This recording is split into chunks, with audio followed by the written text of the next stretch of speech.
Crowd நிறையா இருந்துச்சுங்க, ஏகப்பட்ட க்ரௌடு. ஆமாம், சின்ன இடம். சின்ன இடத்துல வந்து எல்லா குழந்தைங்க, பெண் குழந்தைங்க, பொம்பளைங்க எல்லாம் வந்து மாட்டிட்டாங்க. ஒருத்தர் மேலே ஏறி மிதித்து ஒருத்தர் ஸ்பாட்லேயே எல்லாம் நிறைய பேர் அவுட் ஆகிட்டாங்க. இனிமேல் கோர்ட்டு தான் இனிமேல் வந்து எந்த கூட்டத்தையும் கூட்டாமல் பார்த்துக்கணும். ஏற்கனவே ஐபிஎல் நமக்கு பெங்களூரில் ஆச்சு. அதை வச்சு கோர்ட்டு தீர்ப்பு தான் இருக்குது, விஷயம் இருக்குது. இல்லை பொதுமக்களை அப்போ தான் காப்பாற்ற முடியும். பொதுமக்கள் ஆசைப்பட்டு போயிடுவாங்க, பொதுமக்களை அப்போ தான் காப்பாற்ற முடியும். கோர்ட்டு தான் முடிவு பண்ணும். கட்டுப்பாடு கொடுத்தாலும் அது ஆக்டர்னால கூட்டம் வரதான் செய்யும். கரிஷ்மா இருக்கு இல்லைங்க, கூட்டம் வரதான் செய்யும். ஒன்றும் பண்ண முடியும். எங்கேயுமே கூட்டம் கூடாமல் கோர்ட்டு பார்த்துக்கணும். பரப்புரை பண்ணல அவங்க டிவியில் அவங்க பண்ணிட்டு போகணும். யார் வேணாங்க போதுங்க, எல்லார்ட்டையும் டிவி இருக்குது. இப்படி நடக்கும்னு யாருக்குங்க தெரியும்? பாவம், ஒரே பிள்ளை பொம்பளை அழுதுட்டு இருக்காங்க.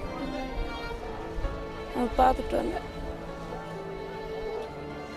என் மருமக என் பையன் எல்லாம் போயிருந்தாங்க. இவங்களும் வந்துட்டாங்க.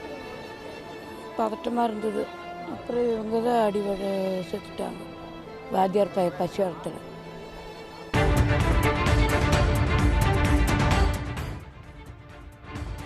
உடனுக்குடன் செய்திகளை தெரிந்து கொள்ள சன் நியூஸ் பெல் ஐகானை கிளிக் பண்ணுங்க.